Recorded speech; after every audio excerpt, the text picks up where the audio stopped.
I know you love earning travel rewards and cash back, and that's why you're going to love Rakuten. With Rakuten, you can earn cash back on everything you need to book your dream trip, hotels, flights, rental cars, experiences, and more, while still booking through your favorite travel sites. And don't worry, cash back can be earned on top of earning the credit card points and the hotel and airline loyalty points that matter most to you, depending on how you make your booking. Plus, with Rakuten, you can also earn cash back on groceries and other purchases like electronics, pet supplies, and more.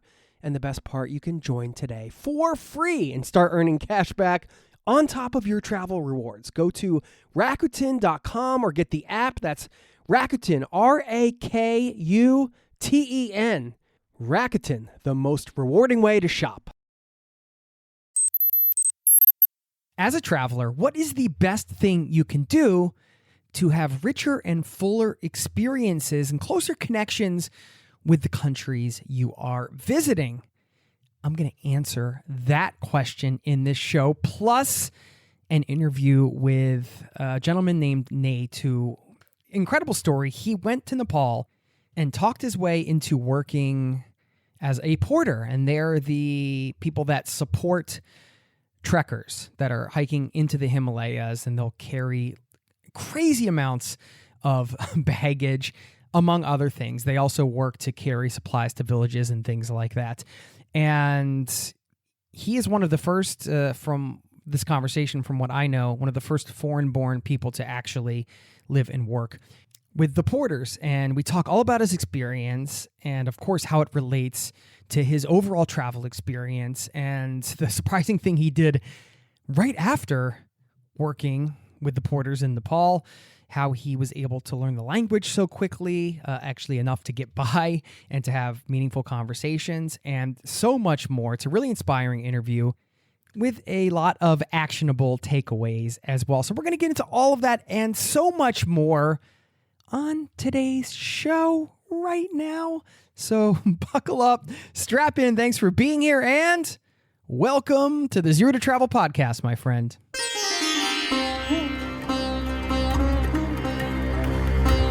You're listening to the Zero to Travel podcast, where we explore exciting travel-based work, lifestyle, and business opportunities, helping you to achieve your wildest travel dreams. And now your host, world wanderer and travel junkie, Jason Moore. Hey there, it's Jason with ZeroToTravel.com. Welcome to the show. Thanks for hanging out, letting me bring a little travel into your ears today. This is the show to help you travel the world on your terms, to fill your life with as much travel as you desire, no matter what your situation or experience. Of course, it's about much more than just seeing the world, right? We know how travel can impact us and change our lives in an infinite amount of ways. And you'll hear in today's show just how much a trip can change your life. It's always a reminder when I talk to people on this show and getting their unique perspectives as travelers, as human beings. And it's just a constant reminder of how much an experience, a travel experience, or even a life experience of whatever sort, even if it's a small thing, can just change your perspective or change your life. And that's why I love to give you these interviews, because I always take away some new perspectives and ideas from these conversations. And my intention is that you do the same. And then, of course, you do with them what you will. But I'm always surprised at, my guest did today, going to Nepal, talking his way into becoming a porter and living that lifestyle in the Himalayas, and actually going through and working in the way that they do, which we'll get into in this show. And he actually made a whole film about it that you can check out. But, even these small interactions we have on a daily basis can dramatically change our perspectives too. It's incredible. I'm sure you can think about these examples in your life. Just maybe one conversation you had with like a random person in a bar or on the street or whatever, and they just kind of maybe got you thinking differently. Sometimes it's for that day, maybe it's for that week, sometimes it's for your whole life. Something just sticks with you. So now we should get into this interview, because it's just a really wonderful conversation. I'm so excited to share it with you. I mentioned at the top some of the things we talk about. I don't want to spoil the interview, but there's a lot more to this conversation than just his experience out on the trail living the life of a high Himalayan porter in Nepal. And you'll hear all about that. By the way, if you do want to check out, we have a whole series that I mentioned that kind of gets mentioned briefly at the top of the show. It's called Trekking Nepal, and it's wherever you find podcasts. And my wife and I, when we went to Nepal, we ended up recording a 16-episode series about the experience. So not really interviews, just her and I walking on the trails in Nepal and sharing what the experience was like. So if you're into that type of podcast and you want to hear what that's all about, just search Trekking Nepal and you should be able to find it. Trekking's with 2 Ks, for those of you that don't know. 2 Ks, the double K. Okay, let's get into it. And stick around on the back end. I'm going to share my top takeaway, maybe the best thing you can do as a traveler to have a richer, fuller experience and maybe deeper connection with the culture and the land and the people that you visit through your journey. So stick around for that. Please enjoy this interview, and I will see you on the other side, my friend.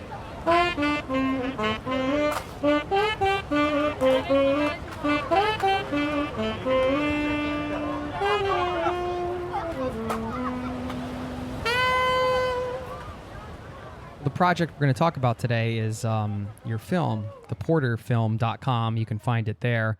You were one of the first ever foreign-born porters, commonly known as Sherpas, to aid a Mount Everest expedition up to base camp. So you were eating, sleeping, dressing, speaking, and working as similarly as you could to other porters. Didn't shower for 23 days, lost over 20 pounds, carried 100 kilos at one point. I watched the movie with my wife. The documentary, it's like 55 minutes, I think, the other night in preparation for this interview. And, like as far as promoting yourself, it's interesting you say that because I have, that's something I would say that I struggle with too. In this case, you can't think about it, you promoting yourself. You're more promoting like your work and your message. And that's the important thing, So like that can kind of, I think, take the sort of self-consciousness or like I'm not really the type of person to like put yourself out there in that way, but you're doing it for a reason. And I mean, this film, well, we're going to get into it. I mean, because you have a lot of, I don't want to say issues, but with anything, there's a lot of dynamics to what it means to be a porter, what that means in Nepal and for that group of people and them specifically. And I had spent time trekking in Nepal. I'm not sure if you knew that. So I got a lot of sort of questions around that. But anyway, welcome to the Zero to Travel podcast, my friend. That was a long, rambling introduction there. No, I like it. I'm ready to go. Thanks for having me. Yeah, man. Yeah, I saw your other Nepal trekking podcast as well. So I know you've already done a whole podcast series on the area. So not many people have done that, right? We did. It wasn't quite like your experience, I do want to talk about my experience there because, this was one of the moral dilemmas I had. Like, should we hire a porter? Is that good because you're giving them work, but also the pay that they get? You can make that up in tips and things. Anyway, we'll get into that. But I'm going to be really curious to hear how you like convince them to allow you to do this. And then, I really encourage people to watch the film if you're able to. Again, we'll put the links in the show notes here. Just from the little bit of reading I did about you, it sounds like, and this film is kind of a product of that, being somebody who is interested in like participatory journalism, I guess you could call it. It's like, going out and like doing the thing and then like documenting it and writing about it. Not just like, like I think George Plimpton did this. Like he didn't just like stand on the sidelines of an NFL game and like watch. He convinced them to go into the NFL game and like, put on the pads and like, face real collisions from, huge men who, it obviously adds a whole other layer to the documentation of something like that. So, when did you get interested in that style of project? I guess I would say journalism project, whatever you want to call it. I think that's awesome that George Plimpton, whether you saw it in one of my readings or that's not a lot of people know about him. I don't even really know about him, but I know about him because my dad told me about him after a few years of doing this. I had left college in college, I played sports. I never really was huge into academics, but my sophomore year, I went to Spain and I ran with the Bulls, and I did it in this like very immersive type of way with a local holding my hand, and he had been there 7 times, and speaking Spanish, and he taught me how to run like a pro, and then how to do not how to do what pros do, which then I wanted to do what pros do and do the most insane thing, that most Red Bull-esque version, because like 8 years ago was the peak of Red Bull, and it was like, okay, I'm just going to go as extreme as I can, and the most extreme way is to do it as a local and then do it in the most extreme way. And what is the most extreme way to run with the Bulls? I thought running with the Bulls was extreme. Just right. Just running with them in the first place. Isn't that extreme? There is it's Do you have to ride the bull and hold on to the horns or something? It's like, I don't know if you've ever seen it on TV. I think I saw it as a kid, but if you touch a bull while you're running, it's actually technically illegal. And the only people who do it, you're supposed to get fined like 1,000 euros. The only people who do it are professionals. And so this local was like, just don't, like, you don't want to do that. Like, that's dangerous. Like, I was like, no, I want to do that. I want to touch the bull while I'm running. And so it's things like that. And then there's other little things during the running, these little intricate details. Did you touch the bull? Yeah, I did. Kind of stupidly. I touched the bull, and then I was hugging a fence, and I was like, I'm going to go. And I freaking launched and touched the bull and turned around, and there was another bull behind me. And then I was like, oh my God, what am I going to do? So I switched to the other side of this bull, and we're running. They're not that fast. And there's a woman next to me, and people fall all the time, and they're running the bulls. And now I'm right next to the bull, and someone fell up ahead, and there's a pile accumulating, and it's like, comes down to kind of a me versus her type of thing. And I might have given a shoulder. I don't know. We don't need to get too into it, but I jumped over it. Might have done another one of these things, Yeah, but you got out. Yeah. It was. It's very live for yourself. But anyways, after that, that's when the seed took form, I guess, and I just started sneaking away the next summer to do another project, and then over time, after I went to South America. What was the project the next summer?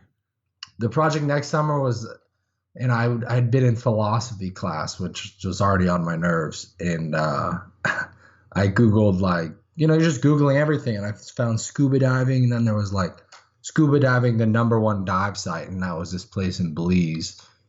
And I had never scuba dived. So I figured, okay, well, let's just do the #1 place as my first place. And went down to this place in Belize called the Blue Hole.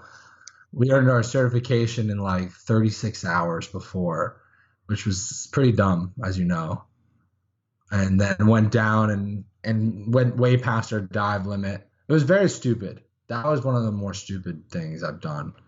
What are some of the other quote unquote stupid things you've done? Yeah, so one of them, it kind of got out of hand. I left there, went to South America. After South America, I just took off after college with a snowboard and a saxophone, no job. I just had a little money. Of course, a snowboard and a saxophone. That sounds like the right pairing of items. It's nothing like traveling light. I had a bag. It was pretty hippie, to say that, to be honest. But I took off like that, and I was just, after losing that money, it was pretty much a complete bum. Very, very poor. But I managed to do a couple things. One was like this really world famous ski shoot in Patagonia, or in the lower Andes. It's called at Portillo. It's called the Super C. And I had never used an ice axe. I had never used crampons, but you could hike this thing yourself and buy the things and do it. And I didn't even have avalanche equipment. I tried that. And now we're getting to some of the stupider things. You had to cross this little 6-inch ledge. I have a photo, and it was definitely like, if you slip, you're dead here. And I was alone. The kid I hiked with turned around because it was quite intimidating. And then anyways, I I was fueled by this. I've been poor all this time, and I had this adventure, and I was like, oh my God, I must love this, because being poor and doing all this kind of sucks. But then I get this incredible thing, and can I get more of that? How am I going to get more of that? And by luck, I ended up living like at a Brazilian favela at the end, which is like a ghetto for all intents and purposes of Brazil. If you've ever seen that movie City of God, that's where it is. Yeah. Like some of the poorest areas Right. of Brazil, essentially. Yeah. Right. And they're judged pretty harshly. From America, we just assume they're super dangerous. And I went and I met this lady on the street at a bus stop who started speaking to me in Portuguese. And this was the first time I had to really like learn a language out of necessity very quickly. I had a little base in Portuguese for like one semester. It's similar to Spanish, which helps, and I already knew Spanish. But she invited me to her house. Do you need Wi-Fi? I was like, yes, I need Wi-Fi. I don't know where I'm going. I thought Rio was a city, but it's an entire area that is, it's a massive area. And I thought it was a city. She's like, no, you're already in Rio. Just follow me. I'm in Portuguese. And I followed her. And I was going to just use Wi-Fi in her house to find a hostel or something. And we go into her house, past this mall, down past all these vendors, and across from this caged soccer area. And we're at the edge of a favela. I'll say I think it was at the edge, maybe just outside, and open the door, and it's walk through one room, and there's this room, and it's completely empty. The room has nothing in it, just a fan over her head. One wall is bars, and she just points at the corner and says, do you want to sleep there? And I was like, obviously I want to sleep there. So, you get all these stories when you're traveling. That was one where I was doing the thing at the favela, experiencing what it was like to walk through and go through and live that very, poor lifestyle, but how happy and how nice and how welcoming they were. And I really liked the idea of these immersion projects, of learning the language and being forced to, and then of like, at the time I was showing people like, they aren't dangerous. I want to go into these super dangerous places or scary or whatever and show people that these people are people, or whatever the truth is behind the matter. Maybe they are evil. Well, let's find out.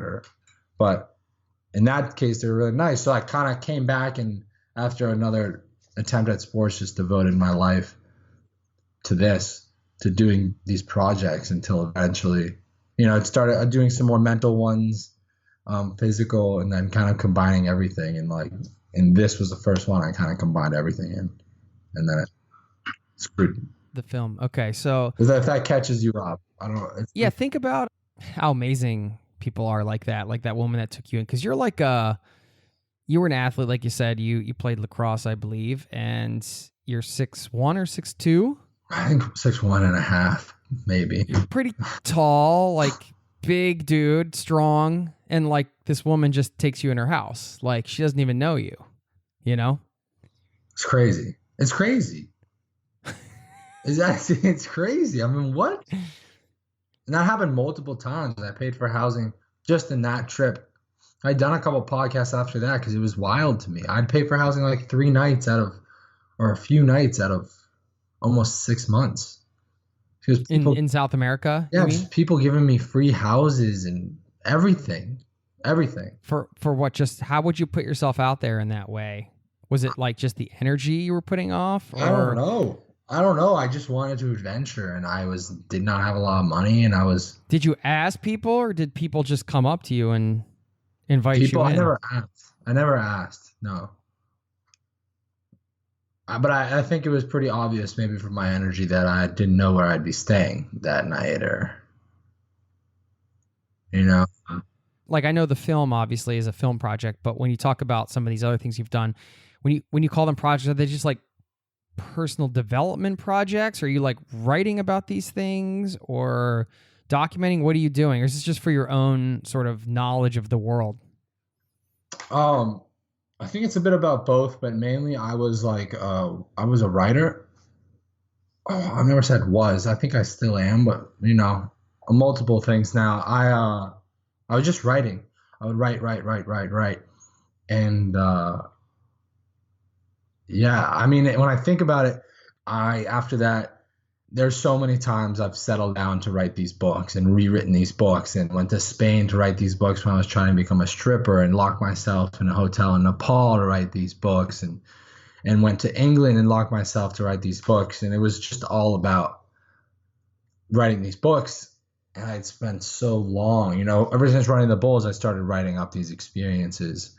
And I had put them together, and the goal was to write a book, and then books, and it was taking so long. It was taking so long because I may be very obsessive or whatever the reasons are. It wasn't going to get to the level I needed for a bit of time. These things can take 10 years. Sometimes people spend 15 years, I think, catching the rye. I don't know when that was, but anyways, a long time. And in Nepal, that one time I kind of locked myself in, and that's when the seed of this idea came up, because it just was taking too long and I just needed proof. I needed proof now. Like, I needed to stop living this bum lifestyle and having no money and relying on others, and I needed to stop. So I needed proof now, and I felt like no one would even buy my books if they were the best in the world. Why would you buy them? Why would anyone buy them?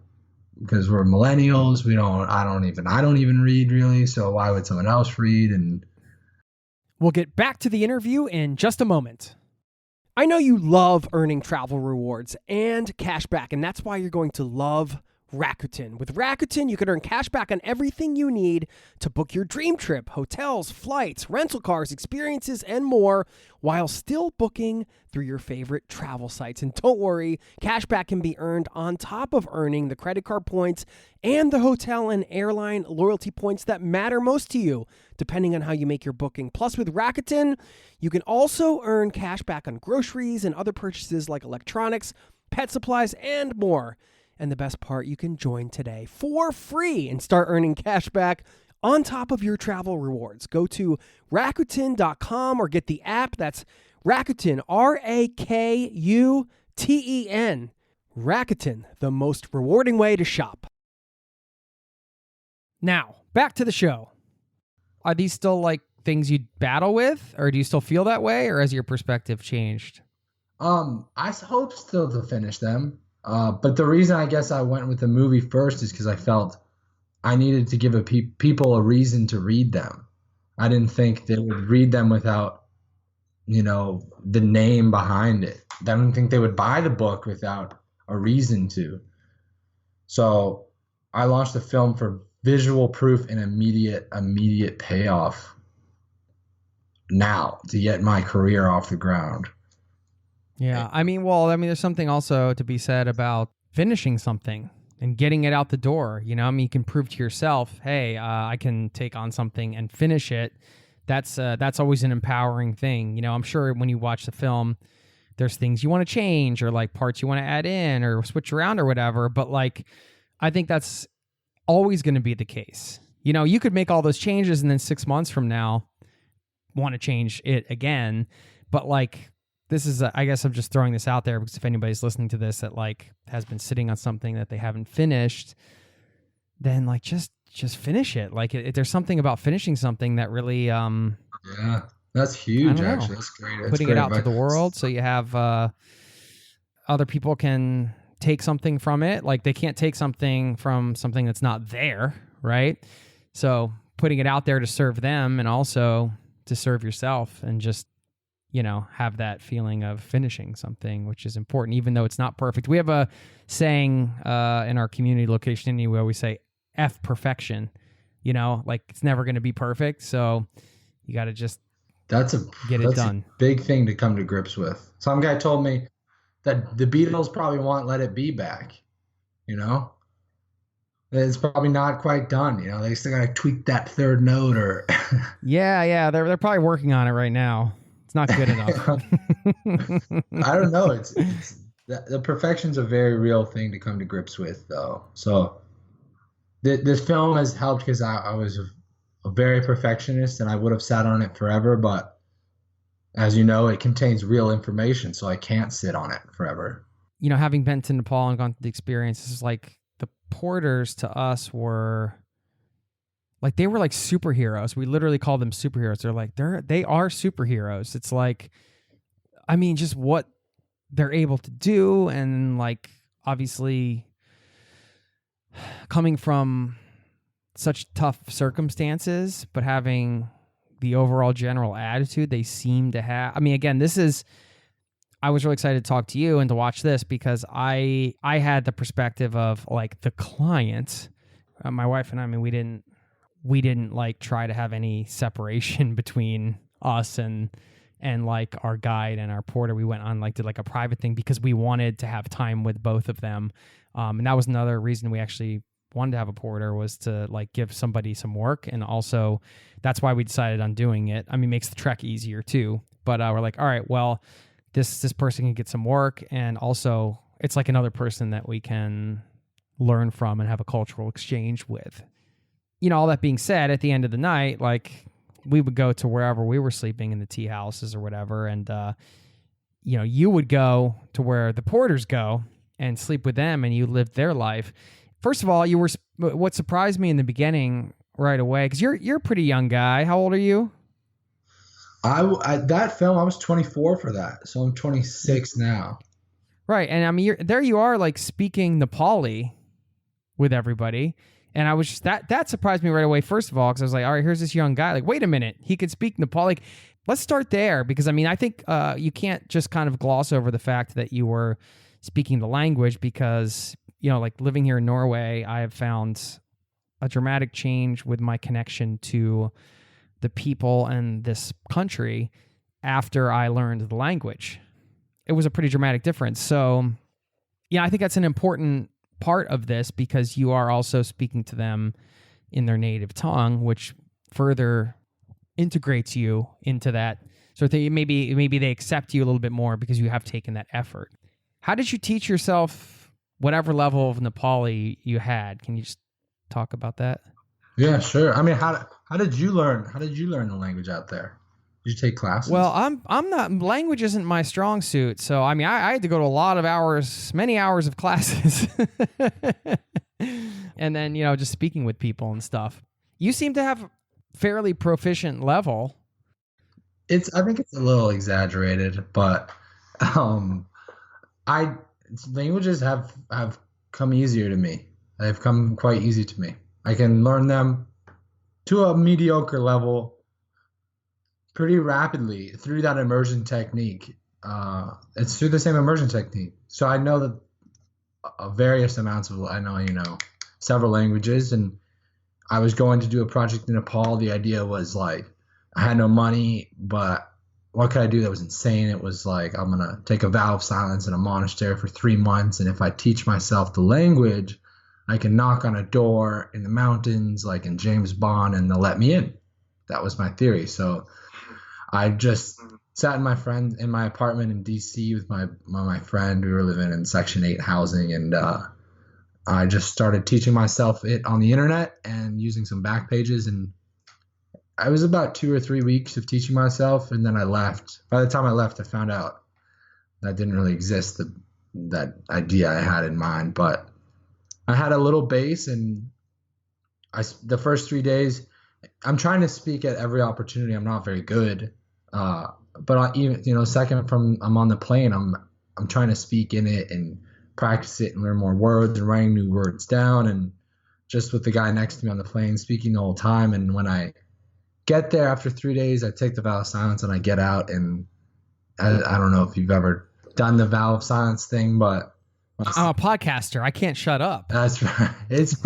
I can't shut up either. It was it's neat, but your faculties, your senses are like through the roof. So my Nepali got better after, and then I don't know. Wait, you mean just from being silent? Yeah, it's crazy. It was crazy. Were you still reading, or were you just processing? Like, what were you? You were just. I mean, in my mind, I was repeating some of the words I learned, but you can't read really just their one note a day. And no, you get out, and I could finally distinguish like the breaks in words when people were speaking. Wait a minute, how long were you silent? It's all just about 2 weeks, I think. And where were you when this was taking place? That was in Nepal, in a monastery in the lower Himalaya. Okay, so you got there, you arrived after you built up your base over 2 to 3 weeks, which is also sounding crazy to me, but you were able to do that apparently, which is pretty awesome. And then you're like, all right, now I want to take a vow of silence. I'm going to go find a place to do that. And what, you just start walking around? Like, give me the practical. It's like, hey guys, I'm here. Like, I want to be silent. Where should I go? Like, how does one go about? Yeah, that's a good, yeah. I wish that would be awesome. No, there's like programs called Vipassana. So there wasn't like these 3 months I could take a vow of silence in somewhere in the woods, up in the mountains. No, but I did find out there's something called Vipassana, which you can do in America. I think I had already had my ticket to Nepal, so I was going to do it in the heartland. Then it would be more. Okay, so you kind of like set it up. And so it was through this. It was through this thing, this like event type thing, and you sign up, and I signed up a couple weeks before, and I got there, and yeah. And what did you learn about yourself during those 2 weeks? Oh, everyone, that thing's freaking crazy. Your mind is a very powerful thing. Very powerful thing. I mean, basically, there's molecules in your entire body. If I touch you here, you can feel it. If I touch you on your shoulder, you can feel it. I don't know if I interpreted the instructions the right way, but in my mind, it was, can I feel every single molecule in my body at the same time? Can I feel them vibrating? Can you focus enough to get to that point? And in my case, I could at least. I thought I could. So it's crazy. There's a lot of stuff. What was that experience like? I mean, that was crazy. That's crazy. It's torture. You're waking up at 4:30 and you're going to bed at 11 and you're meditating for like 16 hours a day. And I had never meditated. I'm not a hippie, or I didn't think I was. I kind of like shunned them. I very judged them hard. I thought I was stupid, and that's why I did it. And you learn just an incredible amount. Your body vibrates, your ears ring. You learn that your mind is extremely, extremely powerful, and you can accomplish. I mean, the basic premise, you sit for an hour after like 5 days. You have to sit for an hour without moving on the ground. And you're sleeping on the floor. You don't eat afternoon. So conditions are hard. And you don't look at anyone. You can't signal to anyone. You're very isolated, like a role-playing video game. And it says hit A or B to talk, and you always have to hit B. You just always walk by people. And, you sit on the ground for an hour in a row without moving a muscle is the goal. And you have excruciating pain. If you just try it, right now, you'll have pretty bad pain. And eventually you can get to the point where like, the last day or so, I sat there for an hour plus and I didn't have any pain. And I went up and I was like, we could talk that day. And I was like, what's good? I didn't have any pain, guy, talking to the monk, the monk. And he was like, well, did you have these like explosions of sensation? I was like, yeah. It's like, well, that is pain. You're just beyond it. I was like, oh, my lordy, that's crazy. But it's also true. I mean, I had no pain at that point.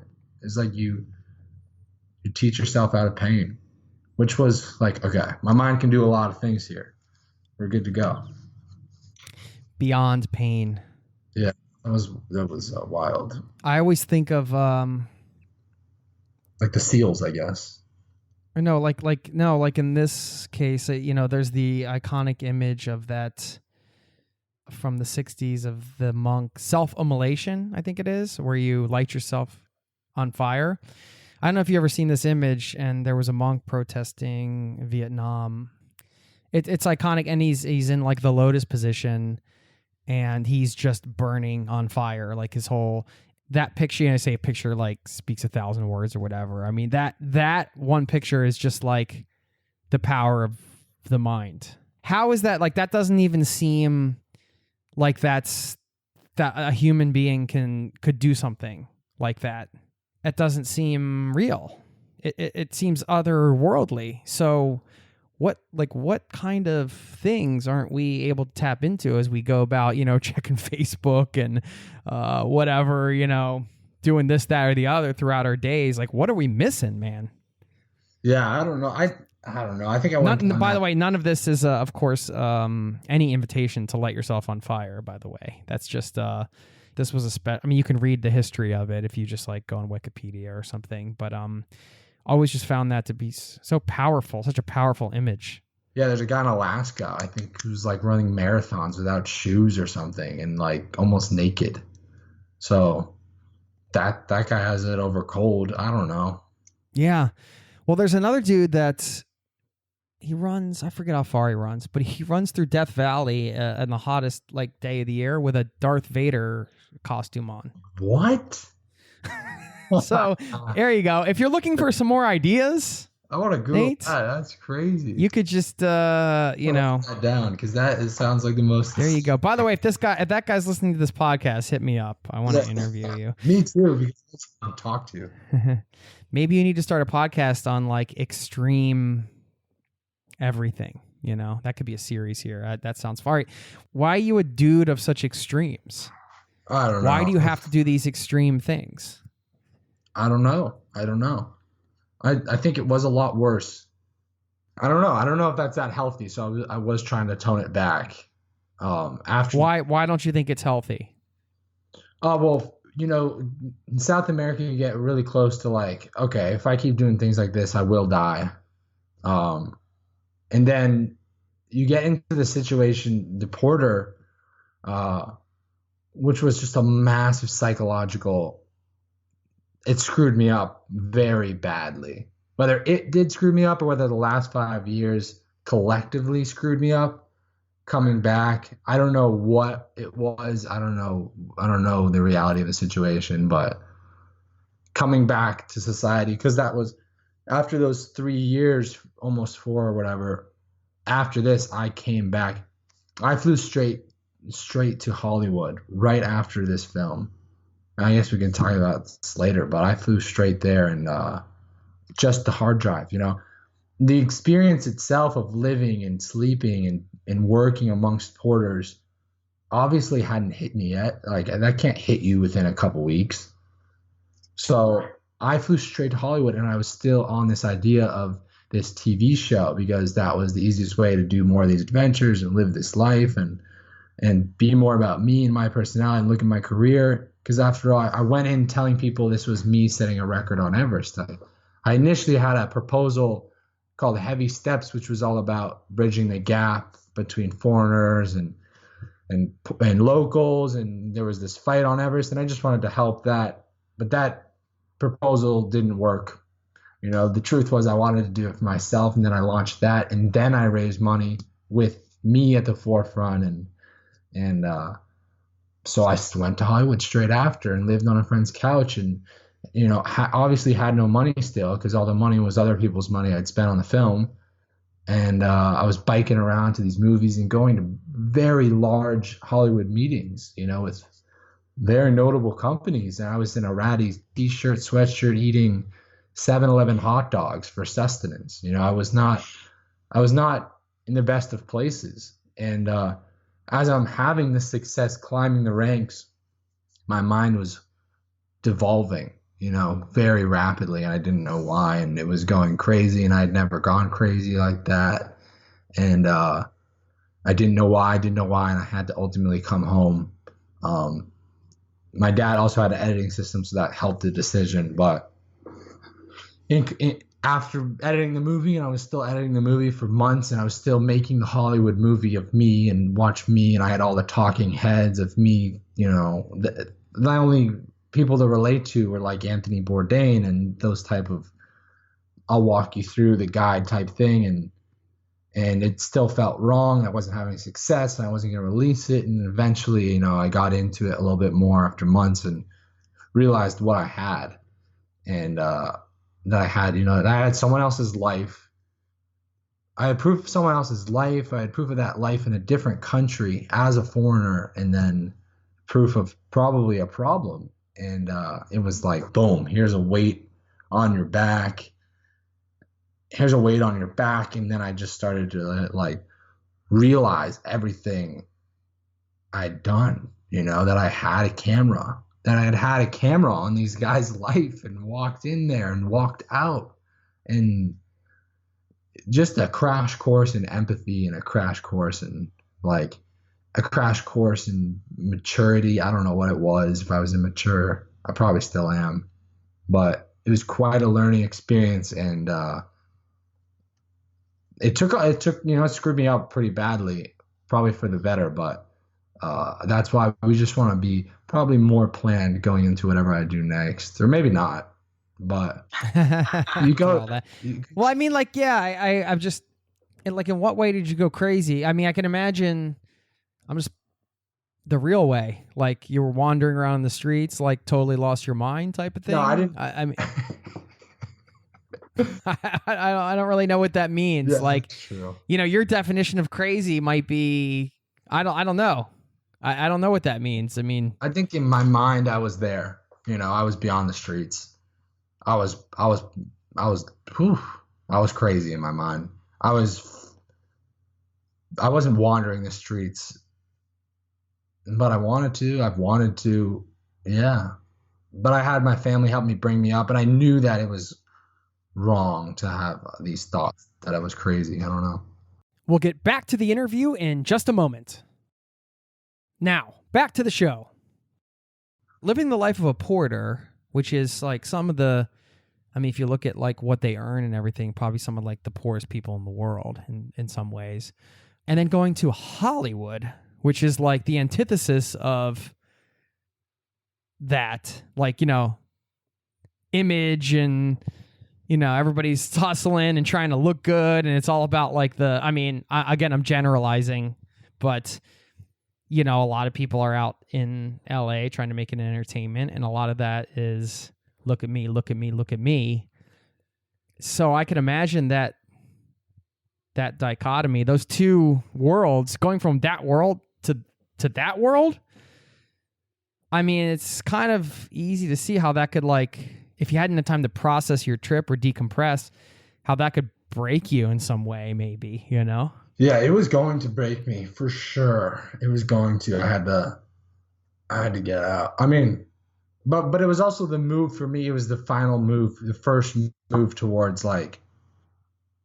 It was the first move away from this life of just permanent traveling to perhaps making a living somehow.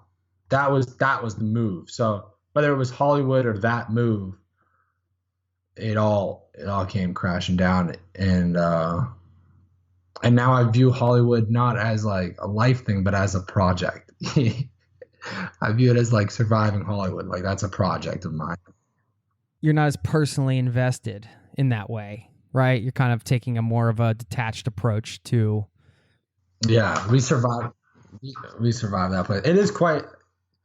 When I look at the picture of like going through what I did, sleeping in these places, and then the picture of me on the airplane after, like holding a ticket, like here we go to Hollywood, like it's a little sickening to me. It's like, oh my God, you have no idea. You have no idea what you just did. Well, let's go back to the adventure because we haven't even gotten into that yet, and we need to. So, I mean, I guess after you came out of the silent retreat, was the next move to kind of like talk somebody into letting you be a porter? I'll be quick. I did high altitude ice climbing right after. Then I locked myself away to write. Then I tried to become a stripper. Then I got a job. Why did you try to become a stripper? Why did you? That would be a project to write about. I thought the humility you needed to dance on stage and was astounding, and I wanted to know more about the world and write about it. So I wanted to become a cage dancer. So you're going to become a cage dancer in Nepal? No, a cage dancer in Spain. I went to Spain and I was living in Barcelona and I got a job. I never actually danced because I got another job guiding back in Nepal. So you left Nepal, went to Spain, tried to become a stripper. Yeah, I left Nepal. I think left Nepal, went to America, then to Spain. I don't want to get too much, but all right. So anyway, you get back to Nepal. Did you went back to Nepal? Guided. That's when the seeds of the portering took place. I saw what porters were like. I went to England to write and do this kind of apprenticeship under this master painter named Sax Berlin, and I lived on his floor, and that's a whole other thing. And then in the end, that's when I was really trying to finally crack it. And I managed to write for this director at Black Mirror. And that was like, this is how I'm going to make it. This is how I'm going to, if I write for him, a TV show for him, then I can pitch my own TV show. And obviously that fizzled out. And then I launched my own thing. And then I went back to Nepal that winter. And then there I'm in Nepal. Everything I've planned, the company, the people I'm working with, the videographer, it all falls through. And I'm on this $3.50 a night, hostel bed. I've never made a film. I don't know how to make a film. I've never researched a film. I have a couple of things my dad bought me, because he used to make films, and he was like, you need the hard drive or I was like, maybe I should get a solar charger. It's sunny up there. I don't know how we'll charge it. So I had a few little things. But I'm on this couch, I've already spent people's money, and I have no idea what I'm doing. And it's now, I have like a month before I have to go back, a little over a month before my plane to get out of there, and there's nothing happening. So I've lost everything. I'm lying on this bed, and I'm like, all right, let's put it together. And what happened first, I think I meet a videographer through a company I knew that helped organize some stuff. She brought her assistant, who I told her not to bring, and her assistant ends up having some free time, and he ends up being the one to shoot the film, and he ends up being the most talented person I've ever worked with. I haven't worked with many people, but he's the most talented. And then at the same time, I just get up off my bed and walk down the street, and I just ask, 20 or 30 outlets, outfitters, if I can work with them. I have this film I want to make. We want to show this about porters. I want to be the porter. Can we do it with you? Can we do it with you? Can we do it with you? And only the first one I walked into said yes. That was it. And I tried another 19 more, but it was just the first one. And I didn't have a work visa. So that was a bit illegal. We said the cinematographer Babin was the worker.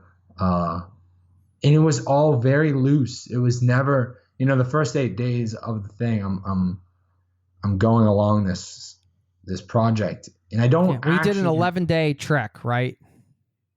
Right. The whole thing was 23 days actually, but the trek itself was 11. With the clients and what you were carrying for them, yeah. Yeah, because did you fly in? Well, we did the Manaslu trek. We didn't do the Everest Base Camp. Oh, that's way prettier. That's a good move. It was nice, yeah.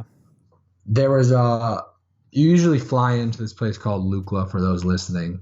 You can walk. I wanted to walk because that was cheaper, and I was trying to at first live by this amount of money I was going to get, like the supersize me type of way.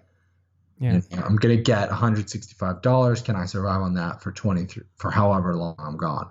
Those 8 days, with a camera there, I went deeper than I ever had, because a camera's there. You would do the same. You're like, screw it, I'm really going to go.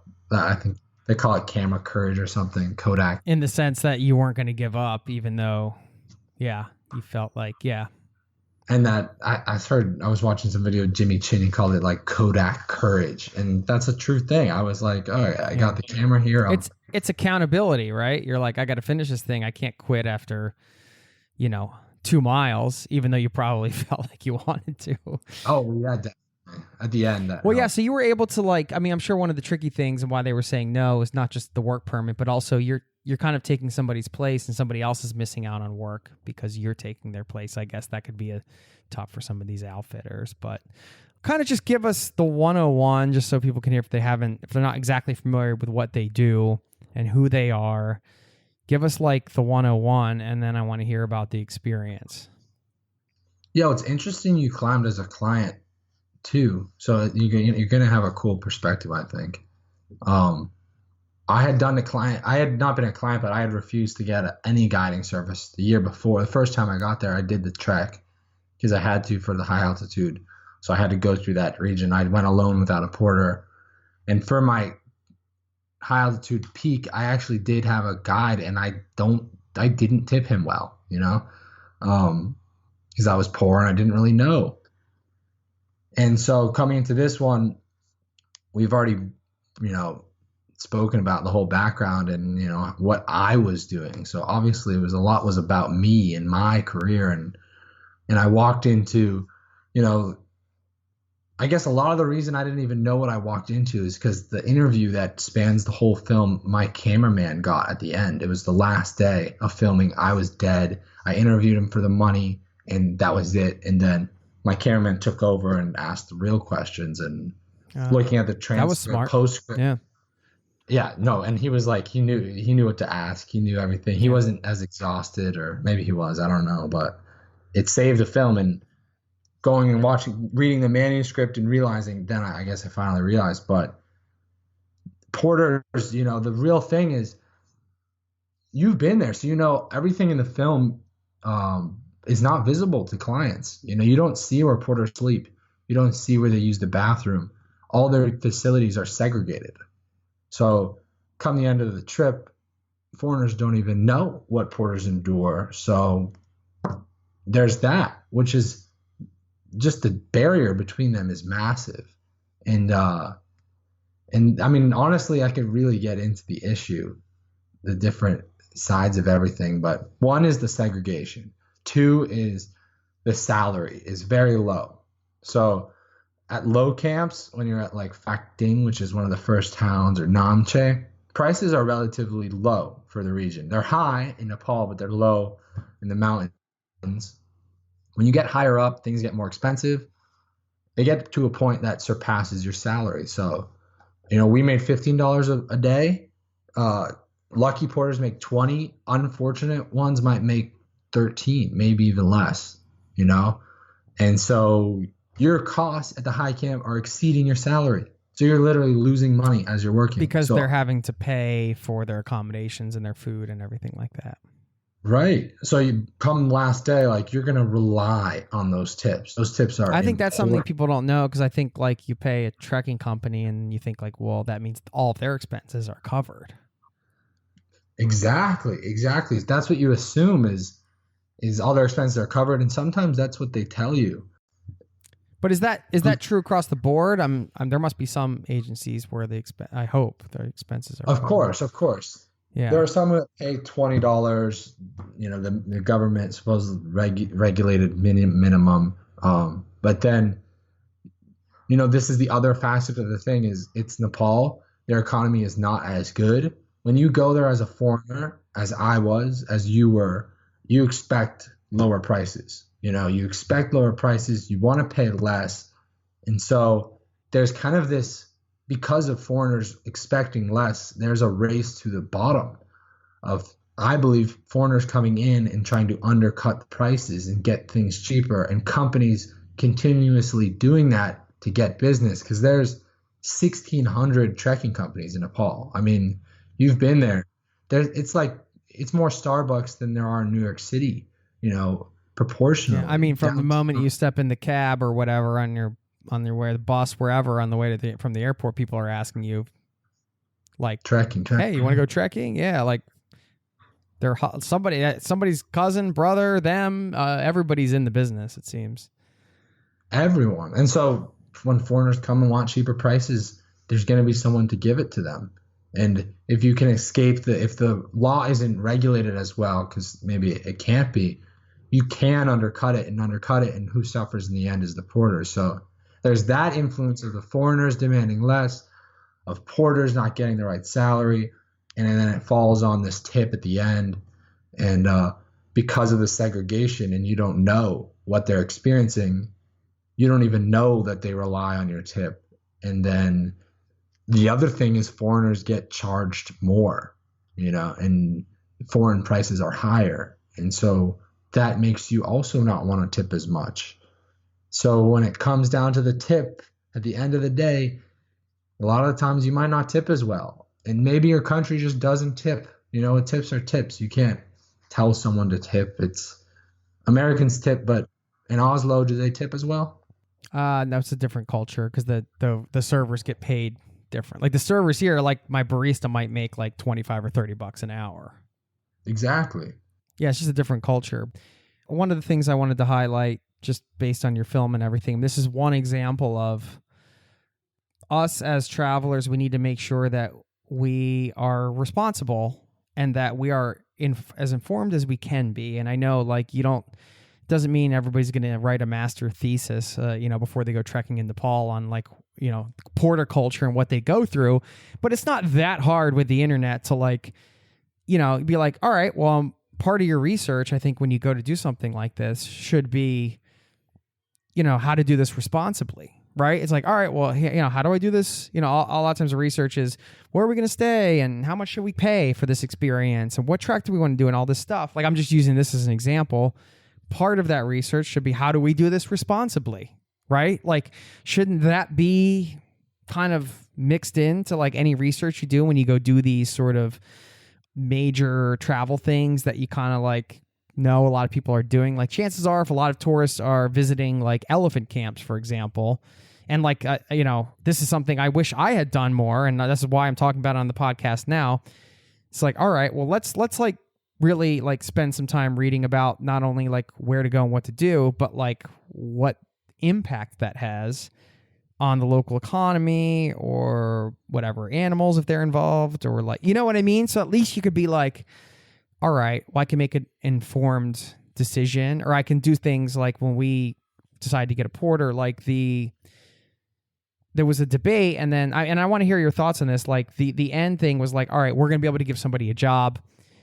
We can't control how much they get paid, but we can take them out to buy them shoes and gear that they need. We can give them a good tip at the end, So it's like, all right, so now we have kind of looked into this and we've realized, like, this is a thing we're going to do because we think we want to contribute to the local economy here as travelers, and this is, like, one way we can do it. And I'm not saying that that's perfect or that's the solution or anything. I'm just telling you, like, kind of the methodology. So, I mean, what should people do when they go to Nepal?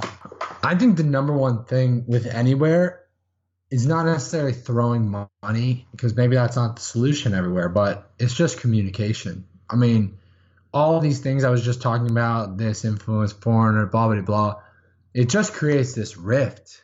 It just creates this growing rift between foreigners or clients or whoever they are and these porters or these local workers.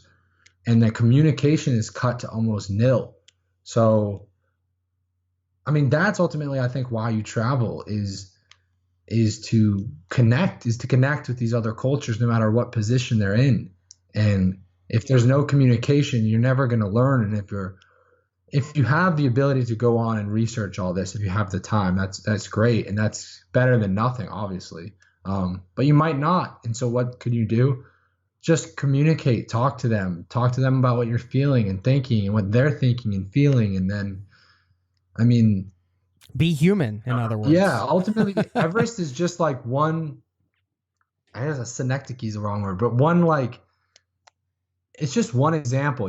Right now there's, like, the trash on Everest, and everyone's worried, like, is it their trash? Is it our trash? Is it their mountain? Is it our mountain? Is it, it's throwing around them and us a lot. And it's like, that's not good where we're going, where the earth is going. We got to start treating it like, ours, and how to get there is more through communication and recognizing, like, yeah, you're a traveler visiting this place, which is run by the people who live here, and communicate with them. I think communication is just the key. And then from there it comes out, everything comes out because they understand it. Yeah, I think that's a great point. I mean, there are other elements to that, like you said. I mean, if you go to a trek agency and they say, oh, we do this and we make sure that they're covered and they get paid this, and they don't, that's where, like, the communication might not play in. So maybe it's a combination of, but I mean, I hear what you're saying when you're talking about, like, connecting authentically to a place, just being human and being kind and talking. Yeah. Like, engaging, Yeah, it shouldn't be. You should talk to the porters directly. If you're worried at the money, just talk to the porters directly. Right. How much do you make? What was the thing that surprised you most? Like, what was the most surprising thing about the experience for you? Like, the life that you shared with them during the trek and, like, doing everything they did. What was the most surprising thing about it? Yeah, I mean, Well, the most surprising thing was the economics. That was the most surprising. On the surface, I mean, it's a job like any job. It's a tough job, but it's, as you know, it's necessary to the region. Without cars, you need to transport goods. I do think it helps a lot of people who maybe couldn't go to Everest or other mountains by themselves, and this helps them get there. And to people saying if you can't get there, well, it's the Earth's biggest mountain. If you can see a wonder and you need a little help, I think you should go. As long as that help is being helped. But the most surprising was just the economics. Otherwise,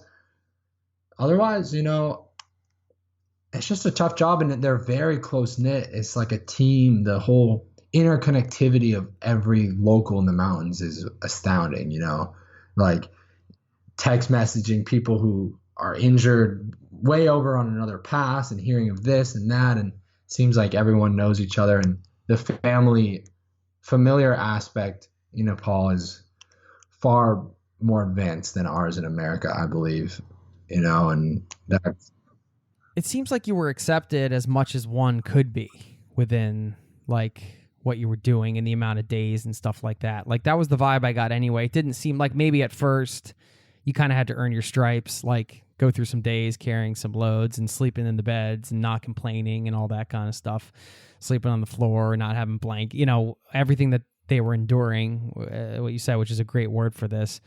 You think about work conditions, like you shouldn't have to endure work conditions. Or if you do, you get compensated fairly. Right. Yeah, exactly. Did you feel the camaraderie? Like you're always going to be a foreigner and they were always going to be, and they knew you were there for just a blip. Did you feel like accepted in that way and the camaraderie amongst the group? Like, yeah, playing sports, as much as I think it hurts sometimes what I do, it helps because it just made me learn a lot about how to connect, I guess. And, the whole time I was trying to get the worst actively.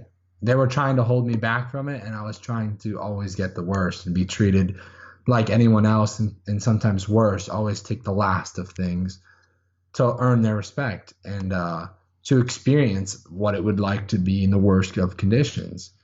And that kind of helped me get in their good graces. And there are a few times when like you're a traveler, at high camp, I remember you're a traveler, but you'll always be a traveler, but you're on equal ground. There was a couple of times we're just on equal ground, and they're showing me their culture, what they do, and it is just it's amazing. It's amazing. That's what I love. That's why I do these things. I don't mind carrying the weight. I don't mind all that. I love that pain and this joy and the coming together. Yeah, I mean, I could go on endlessly. I think part of it, they also brought me in because I had this camera. I had a conversation early on. It's like, yeah, we know what you're doing. Basically, like, yeah, you're in here because you have a camera. Yeah, you're in here because you better do something. You better do something because we're letting you in, so we'll let you in. I think a little bit of an unspoken thing, but I mean, yeah, there was some really welcoming to me. I mean, yeah, because you did it also. You weren't like, oh, I'm gonna like get this shot and then I'm gonna set this load down and then like walk 3 miles and then like somebody else is gonna carry it and then let's go get this shot. You did it, which is insane because I couldn't do it. Like I don't think I could physically do it, especially carrying the 100 kilos. When I saw you, it was like, oh man, those guys are superheroes, man. And women, there's some women porters as well. Yeah, they're strong, very strong. That last 100 kilo thing they do in like half the time than I did. It's crazy. See I'm like some of them running with double or triple. Yeah. If you're listening to this, I mean, I have found doing something that you've done, like making this film, or maybe not everybody's going to go to that sort of extreme to like make a film or like make a podcast series or something like that. But if you have some kind of project or sort of mission around, this is one of the themes I've noticed in the podcast too, come up just talking to different guests and through my own experience. It's like like you get a little more access sometimes to a culture. You get maybe not all the time. You can have authentic travel experiences without that. But if you're intentional around like a specific thing you want to get involved with and have like an authentic travel experience with, like for example, like, you know, being with the porters, then having a project like this can certainly, you know, if it was just you and no camera and stuff like that, it might have been harder to kind of pull something like this off. So again, that's not saying like I'm not preaching like the idea that you should make all of your travels about like documenting it or doing some kind of mission, but like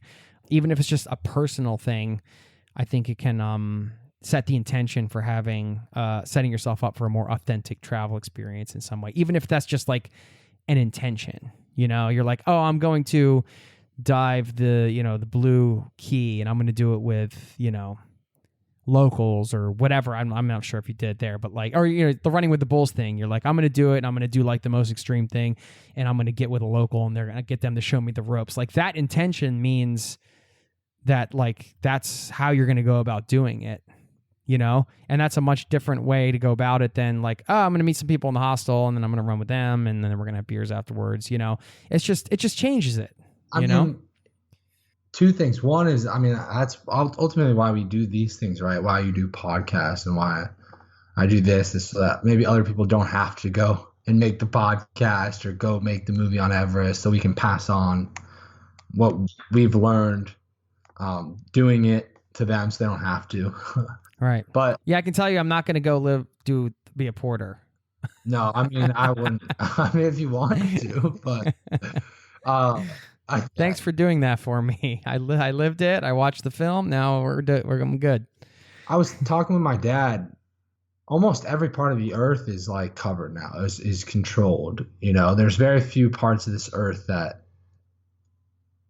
I don't even know. I mean, maybe parts of Alaska or parts of Antarctica that are, you know, really uninhabited and haven't really been controlled yet. So what can you do? I mean, you can't get to space. You know, I can't really get to space. So few people get to space. You can't really explore the ocean. You can explore what's around you and the cultures and the people and learn that way.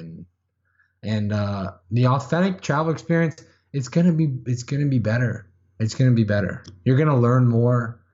You learn the language in Oslo. It's different. You said yourself, it changed the experience. I don't know how it changed it, but I can imagine it feels more. I mean, yeah, and you can set yourself up for this too. Like if you're showing up with a snowboard and a saxophone to Argentina, you're already going to be a topic of conversation. You know, like, what are you doing with this sax? By the way, do you just like rock out the sax? Or are you like? I don't like to play in public, but it's just, yeah, I play, but I'm not really in public. Can you rip? I might need some sax tracks on some songs. We got it right here. You know, we got the little thing here. Can you let loose with a little riff or two? Can you give us a little taste? I've never done that for any. I mean, I don't know how it would sound. Just give us a little something. Now something. I'm gonna be like, you know? I'm like getting really nervous now. Nah, don't be nervous, man. Just let your soul run through it.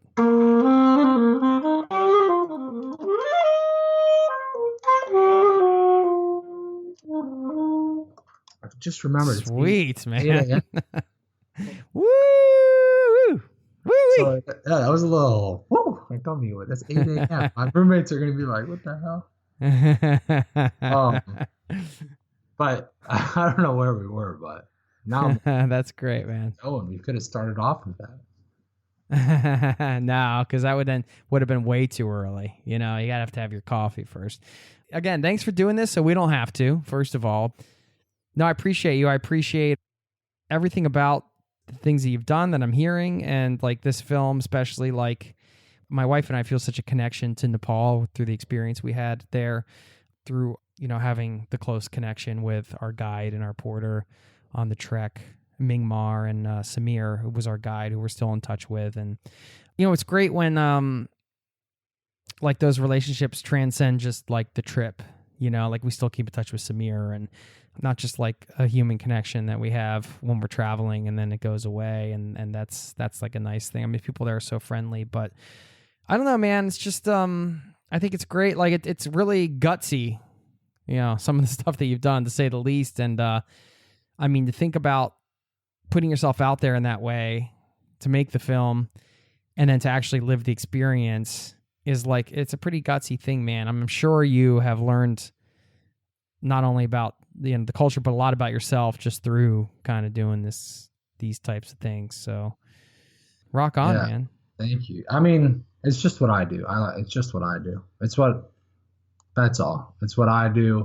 Right. But we need everyone. We need everyone. So. Well, what are you doing next? I mean, I know we're all kind of on lockdown here, but I mean, do you have I've gotten this itch. I've gotten the itch lately. You have the itch ever?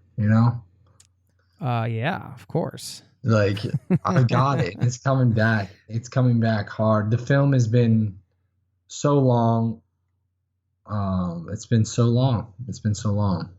I mean, from the days when you're like, do I even release this film because it's about me? But then it's about to now we're having this podcast a couple of days ago. Well, just some very big organizations are coming on. I don't know if this is permanent record, so I didn't want to taint it. But some very big organizations are coming on. We have a university tour with almost 15 universities at the moment. And so that sounds like I'm just pumping my own thing, but it's been so long to get to this. And I don't think there's that much left. Hey, dude, listen, a little bit of advice from an older guy like myself.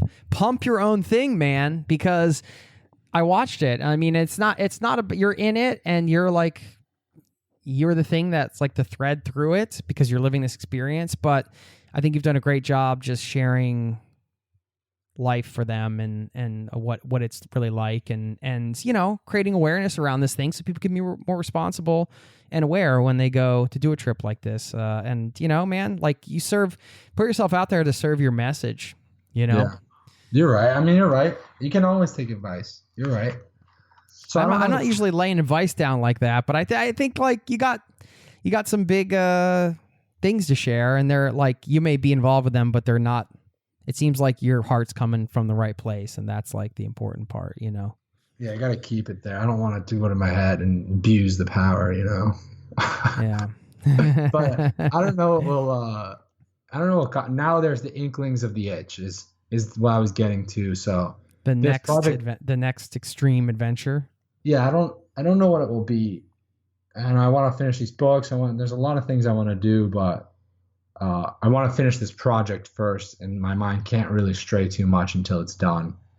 And then I don't know. I mean, I didn't mean to make a film, so it's not like I need to make more films. But I want to do something, crazy. I'm not crazy, but I want to do something again. Something. I mean, I'm young, So yeah, you are. It's pretty interesting that you're just like you made a film and you're not even really a filmmaker. Oh, not at all. You don't have like through that aspirations to be a filmmaker. It doesn't sound like it's more of you have more aspirations to write, which is kind of interesting because it's a pretty monumental project to make a film. So yeah, it was. Yeah, but I had to. Well, I look forward to kind of keeping in touch and seeing where things land for you and what you do next and things like that. And let people know where they can find you or support the film and all that good stuff. If you want to share some links, we'll stick everything in the show notes, of course. Yeah, sure. The film now, I made it public on Vimeo, so if you can Google it well enough, it will pop up. I think it's about almost 10,000 views. There's also a trailer. You can find the website itself is theporterfilm.com. I don't know why I say it like that. It's just theporterfilm.com. And I mean, hopefully you don't have to go looking for it too hard here soon enough, if you know what I mean. Hopefully we can get it to a place where it finds you. But 'tis the work that remains. So otherwise my name's Nate Nathaniel Menninger. I mean, if you really wanted to Instagram me, I'm not good at that Instagram life really. No, I'm terrible at it too. I mean, it's so bad. I'm not great. I mean, it's weird. I guess, yeah, I mean, can you be bad at it if you just don't really do it, right? It's No, I don't know. I mean, yeah. That's like, can you really fail if you never try? it's like I'm really bad at the saxophone because I don't play it and I don't own one. I guess fun. I don't know. It's got some pluses though. You can meet some people that are cool to connect with, which is worth it. Yeah, for sure. Yeah. Don't get me started on the pros and cons of social media. Yeah, we're not going to go down that That's a path. whole other No, let's not go there. But cool, man. Well, I appreciate you stopping by, and send a couple pictures if you can, so we can post that up with the show notes too, so people can see. Yeah, of course. You. I think you sent me some, so I will post one up with the show. I have one of you with two of the porters, and you guys all have your loads, and you're sitting on one of the rock walls there. So that's a nice one. Nepal is a beautiful, lovely place. Much love to you, my friend. Thanks for stopping by the show and sharing your story, man. Let me know. Let's just stay in touch. Let me know what you're up to. Yeah, thanks for having me, Jason. I really do. I mean, it's awesome. Thanks, man. Cool. Take care.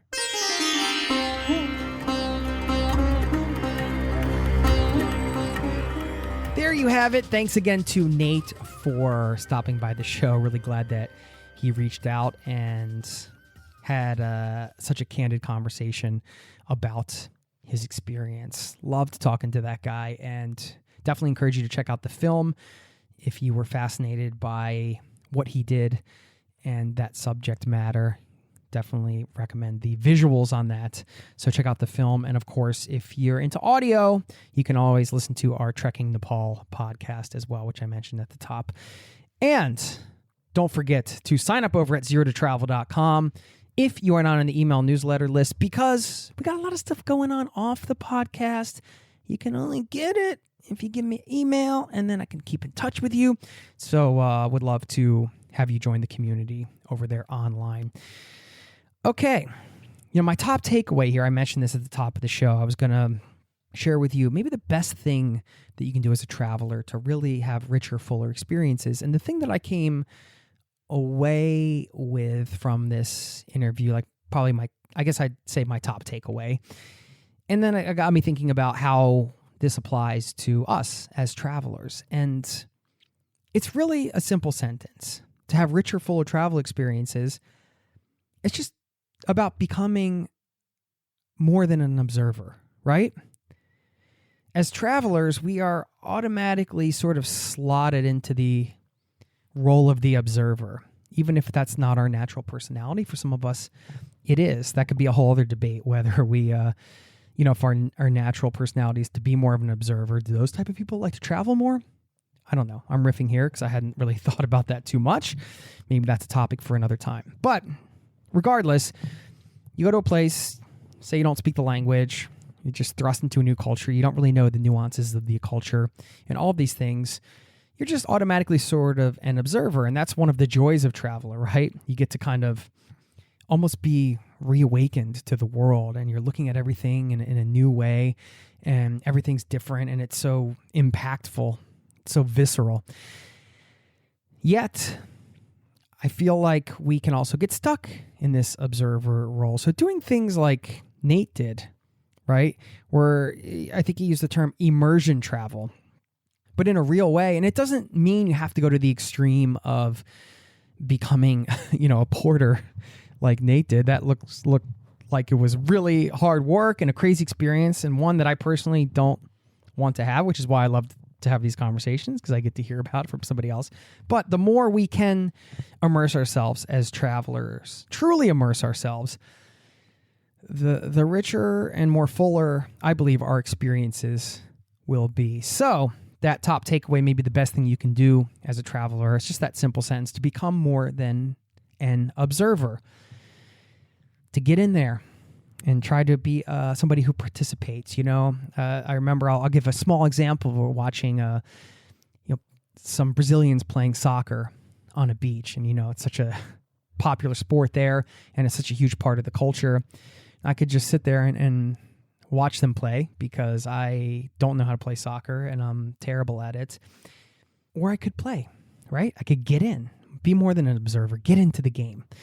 And that's what I did. And it was a total nightmare. because I don't know how to play soccer. And I think I was winded pretty quickly, especially among like these phenomenal soccer players that were running around all over the place. I'm pretty sure I committed some fouls and did some things that were not right, but they were pretty forgiving, I think, on this lame foreigner. Anyway, small example of, a choice there, right? You could watch the game or you could try to jump into it. And these types of opportunities present themselves all the time when we travel if we're paying attention to them, right? So just that simple thought, becoming more than an observer. And, this is true in our everyday life too, right? I feel like maybe becoming more than an observer is actually a great way to sort of travel without going anywhere, right? Because you just get into the thing, right? I remember another random example just came to my mind. I went to order a kebab somewhere. I think it might have been in Turkey, or I can't actually remember where.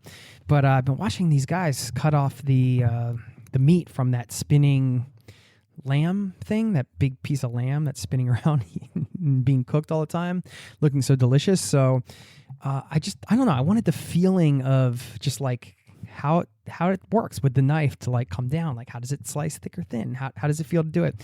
So I just asked if I could like come back and cut my own kebab, and they let me do it. So this is small things that you can do if you're just willing to kind of take the risk and put yourself out there. What's the worst thing that can happen? People say no. Maybe you quote unquote make a fool of yourself, which isn't, I don't believe, really a thing. You're just being in the world, right? So you can convince people to become more than an observer and to allow you in to participate. I don't know. You get this closer connection with these places that you can never really truly, you're not from there, right? It's so hard to truly kind of understand everything unless you grew up in a place, right? There's so many elements of a culture. But we as travelers can bring ourselves a little closer by becoming more than observers. So anyway, that's my rant, and sticking to it. Hope you enjoyed listening to this show. I certainly enjoyed bringing it to you. Thank you so much for being a part of this listening community. Very much appreciate you. I will send you off with a quote. I'm pulling out of my quote drawer. New quote drawer. Just put the drawer in this weekend on my new desk. Let's see. Got one here. Swami Rama said, "Learn to give to each other, and then slowly that learning will expand to the whole universe." There you go. Swami Rama. Thank you so much for your time, and I'll see you next time. Peace and love. Cheers. This podcast has been brought to you by ZeroToTravel.com. Ideas and advice to make your travel dreams a reality.